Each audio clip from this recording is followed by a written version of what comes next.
Information soaked inside the mind. Wisdom, experience, we're focused on your grind. Understanding comprehension through the quotes and all lines. And respect that should be given to your folks at all times. Expect to be amazed with what I'm posting online. From the funky instrumentals to my logos and designs. Message on the garment, plus it comes with hard rhymes. Knowledge, wisdom, understanding, and respect at all times. Just because you growing your own plants don't mean you getting a sufficient amount of minerals and vitamins out of it. Okay, now this one is for my beginner gardeners, because y'all ask me all the time, sis, where should I start? I'm a new gardener, where should I start? The first place you should start is with your soil. And I ain't saying go out and choose which soil is best to buy. That's not what I'm saying. You have to build your soil. Your soil has to be living. I don't care, even if you do go by the store and buy that dirt at the store, it's not living. There's no living organisms in it. I'm gonna tell you a few components that you have to have in your soil before you can have a successful garden. Because one thing you better know, if you don't put nutrients and minerals into your soil, it won't go into your food. I see this right here. This is my compost. This is how you make soil that is full of nutrition. You see this right here? These are weeds. Now this is henbit to be exact.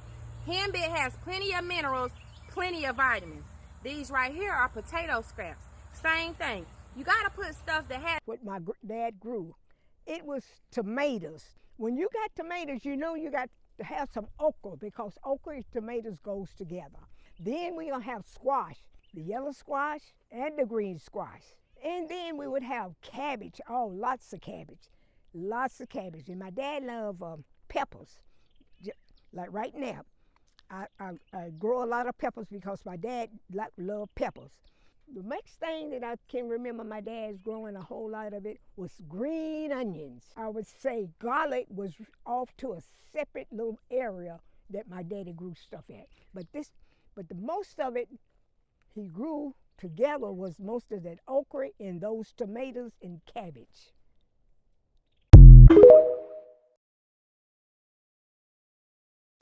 Let's do a super quick garden tour to inspire y'all. And I'm dressed like this because I was the keynote speaker at our Master Gardener banquet today, period. But let me show y'all what the garden looking like. And before you ask, all of my garden beds, including my arch trellis, are from Vigo Garden. I'm gonna have it linked in the orange card down below if you're interested.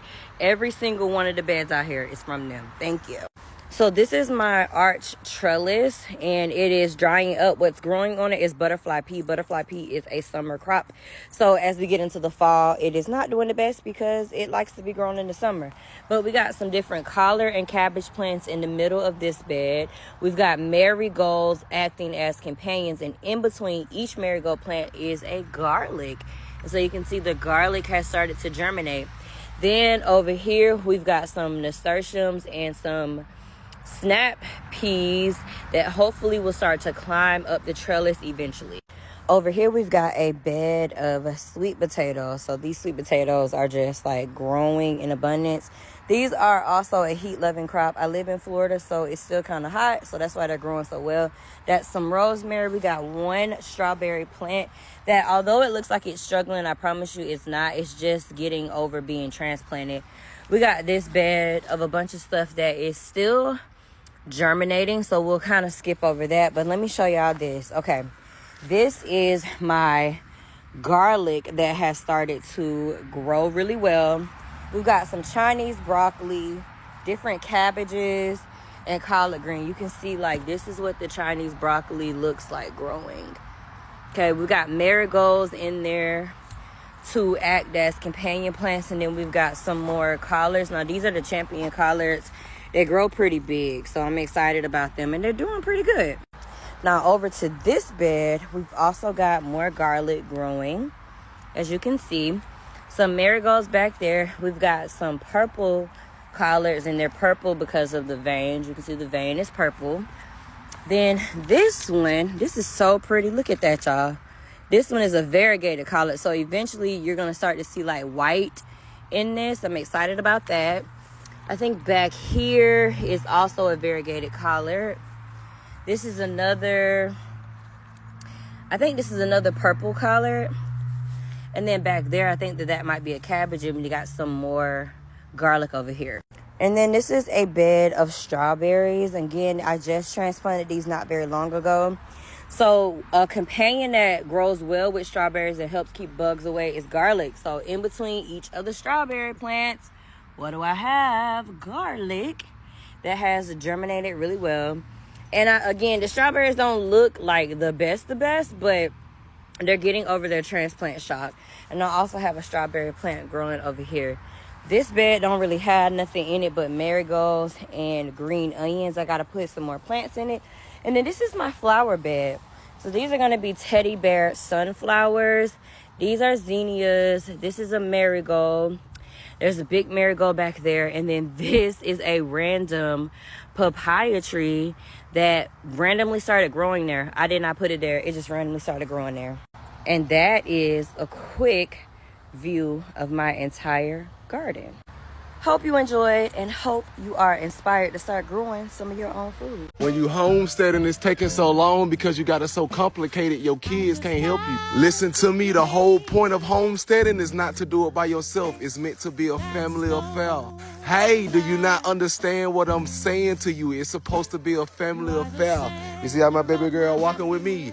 Yeah, it's because everything's so simple. Now, if you look over there to the left, my son actually over there doing all his chores with the dog. Now, if my daughter went at her basketball game, she would be doing her pig setup with the pigs. But my kids are able to help me because, one, she don't have to get her pigs water every day. But two, all she got to do is feed them. My son doesn't complain about doing his chores because, for one, he doesn't have to walk far to give the dogs water. For two, all he got to do is feed them and clean out their kennel. Now, I actually said two things for that last one, but you understand what I'm trying to say. So essentially, the chores are pretty much self-explanatory. If I told my son to come over here and do the chicken chores, the only thing he would have to do is collect the eggs and make sure the water was clean. For my daughter chores, she only have to get her pigs water and feed them, right? But see, them pigs water are about a 30-gallon drum, so them pigs actually keep water for about 3 days straight. So basically what I'm saying is you need to make your chores a lot easier and kid-friendly.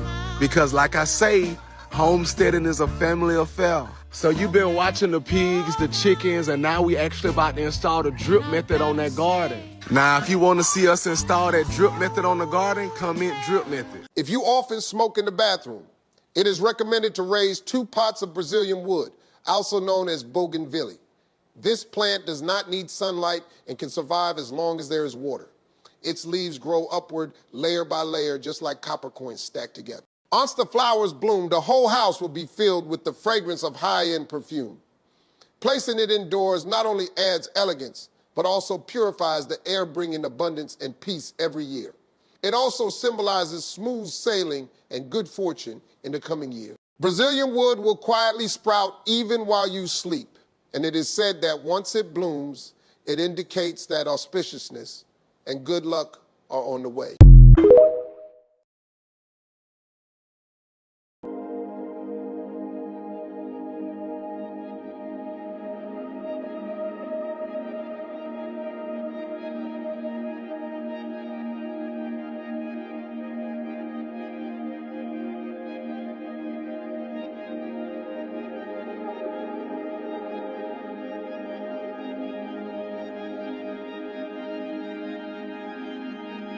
$40 million black people in America are the role models for 1.8 billion black people in the world. When we say something's cool, it's cool in Tibet. When we say something's a dud, it's a dud in North Korea. We have mastered culture, community, and cool and creativity, yes or no?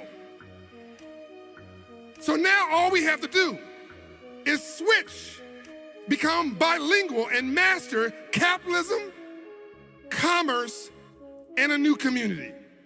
Don't go from rocking the mic to owning it. So I want you just to shift your brain. In other words, you are the capital. You already have what you need. When you walk in a room, you are unique. Everybody wants to be you, except they don't want to be black. The black man in America is the most copied man on this planet, bar none. Everybody want to be a nigga, but nobody want to be a nigga. How about that question?